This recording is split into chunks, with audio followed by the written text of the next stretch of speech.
Hello, hello, hello, and welcome to a Wednesday evening live stream.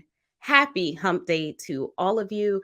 My name is Natalie. I am a criminal defense attorney, and we're going to be discussing the case of Keke Palmer versus Darius Jackson. Please do me a favor and take your shoes off, get comfortable, and like the video. Please like the video. If you guys are not familiar, this is her. This is Keke Palmer. She was born in 1993. She's 30 years old. She's an actress, singer, television host. She is known for playing both leading and character roles in comedy and drama production. She's received several accolades. That's who she is. This is who Darius Jackson is, aspiring actor. This is him right here, very handsome guy. This is him. They started dating in 2021, super cute couple. They went public with their relationship August 2021 when Jackson took to Instagram to share a now deleted post to mark Palmer's 28th birthday. Then their child is born in February of 2023. So then this is where the controversy really starts in the public eye. This is the outfit that she wore to go to the Usher concert. All right, so let's take a look at her at the Usher concert so you can see what this controversy came from.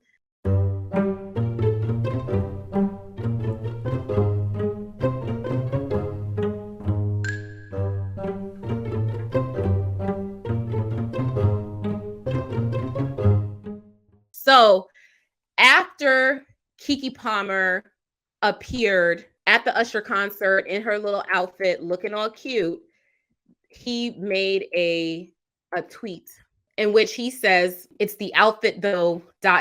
you a mom, period."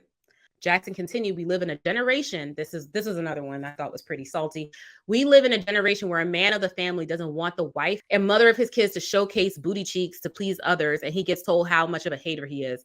This is my family and my representation. I have standards and morals to what I believe. I rest my case." First of all, let me just say a couple things. This is more social commentary than legal commentary. We're going to get to the legal commentary, but I have to talk about this because here we are, right? She is not your wife. As a lawyer, she is not your wife. You did not marry her. When you do not take the initiative to marry someone, you cannot hold them out to be your spouse and then try to impose old school morals on that person when you're not behaving in a traditional way. This is her household. She's the head of the house. Her standards govern, because under what traditional, since you want to be traditional and have traditional standards and morals, her standards and morals are what governs, because she's the one that pays the bills. Then in August, it's reported that they broke up. Then he denies the rumors in August and said, "Nobody speaks for me. I only speak for myself. We haven't broken up." And then she files for sole custody. In early November, Keke filed a restraining order against Jackson along with sole custody. In the California Superior Court filing, Palmer alleges that on Sunday, Darius trespassed into my home without my knowledge or consent, threatened me, then physically attacked me, lunging for my neck, striking me, throwing me over the couch, and stealing my phone when I told him I was going to call the police. Another incident was allegedly recorded on home security footage from February 13th, 2022. This is before Usher, where Darius body slammed me onto the stairs by my neck. In the declaration, Palmer alleged there are many instances of physical violence, including striking and grabbing me around the neck, descriptions of Darius destroying my personal property, including diaries and prescription eyeglasses, throwing my belongings into the street, throwing my car keys to prevent me from driving away, hitting me in front of our son, spewing profanities about me to our son, threatening to kill himself with a gun if I left him, harassment and other physical and emotional abuse. Palmer went on to state that during the incident on Sunday, this is the recent incident, Jackson came to her home to take their son to a football game, but the 8-month-old was not home because he'd gone with Palmer's sister to visit family. After a verbal disagreement, Jackson allegedly knocked me backwards over the couch, stole my phone out of my hands, and then ran out of the house. Palmer maintains that the entire incident was captured by my home security camera, which will be played for the court at the time of the hearing. She says she followed him outside to retrieve her phone, and he nearly hit me with his car. These are the allegations that she made in a protective order and a filing for custody. First of all, Darius Jackson is presumed to be innocent. However, what has been filed here are civil ex parte protective order and custody filings, meaning that Darius was not present in court at the time that Keke Palmer filed for the protective order and for custody. Why is that? Okay, so you file for the protective order if you believe that somebody is a threat to you or someone has harassed you or physically harmed you in some way, in order to get a legal mechanism to keep that person away from you. Protective orders are very flawed because it's just a piece of paper. What can you do? Throw it at the person that's attacking you. But what you can do is call the police and they can have an order. And based on that order, they can remove the person from the property. And also the person can face criminal charges for violating that order for contacting a person. And so initially what the courts will do is they'll issue a protective order ex parte, meaning with only one party present, the petitioner or the plaintiff who's requesting the protective order. And it's under that civil standard, right? And so they're not looking at it beyond a reasonable doubt. And the reason that they do that is because they assess it to be an emergency.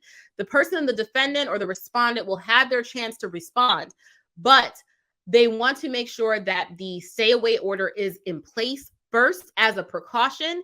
And then later on, the person can respond, they can have a hearing, and they can determine if the order will become permanent or not. In the filing, she said that she was going to provide video in court, and they did go to court, and she was granted the protective order as well as full custody of the child. But for the filing itself, so these were not video stills that were released to the public. Something I really want to make clear by Keke Palmer. This protective order was filed in the court, and it is a public record. Almost everything filed in court, unless filed under seal, is public record. So this is what Keke Palmer filed with the court. And then the court watched the actual video and granted her the ex parte protective order. So you can see him on top of her. I think it is foolish for anyone to say that that's not what's happening here. This is clearly what is happening here. But if you feel differently, you can go ahead and put it in the comment section down below, because I do want to hear what you think. And this is the incident that she described in 2022, February of 2022, 6:35 a.m., right? And here we are, right? Where it appears that he is assaulting her. He's going to have the opportunity to respond in court and give his side of the story. We do have a preview of what his defense is. So he has the opportunity to respond in court. He is instead, through his camp, decided to respond through the media. So let's take a look at his response through the media. Darius Jackson allegedly denies abusing Keke Palmer. A source, which is him, his brother, or his mother, allegedly, tells TMZ they were arguing over custody, and photos in restraining order were him and Palmer wrestling over her phone. Wrestling over her phone. So my tweet, which I said was basically, if it's her phone in her hand and you're wrestling her for it, you have admitted to assault. And that's exactly right. You have no right to someone else's phone. You don't have the right to damage your loved one's property. You don't have the right to snatch their things out of their hands. If you make physical contact with another person against their will that they did not consent to, that is an assault. If someone doesn't want to give up their camera, if they don't want to give up their phone, you don't have the right to touch them, and you don't have the right to take it. It's assault, it's theft. If you then slam it down on the ground because you're angry, it's malicious destruction of property. It's all of those things. It could be robbery. So by him saying that, all I was doing was wrestling her for her phone. So now it would be different if it was his phone and she refused to give it back. That would be different, but it's not your phone. So you don't have the right to take it. So he's admitted to it. Okay, he has admitted to assaulting her because he says he was wrestling her for her phone. Right before this happened, Keke Palmer was on the phone with her mother, and Darius Jackson released the audio that he surreptitiously recorded without her consent. And California is a two-party consent state, so both people have to consent, right? So he released that recording, and in that recording, Keke Palmer's mother had several very nasty things to say to Darius Jackson, in which she, amongst other things, threatened to shoot him if he didn't leave her daughter alone, didn't stop harassing her, didn't stop abusing her. Thank you guys so much for being supportive. Please share this video when you're done, and I'll see you later.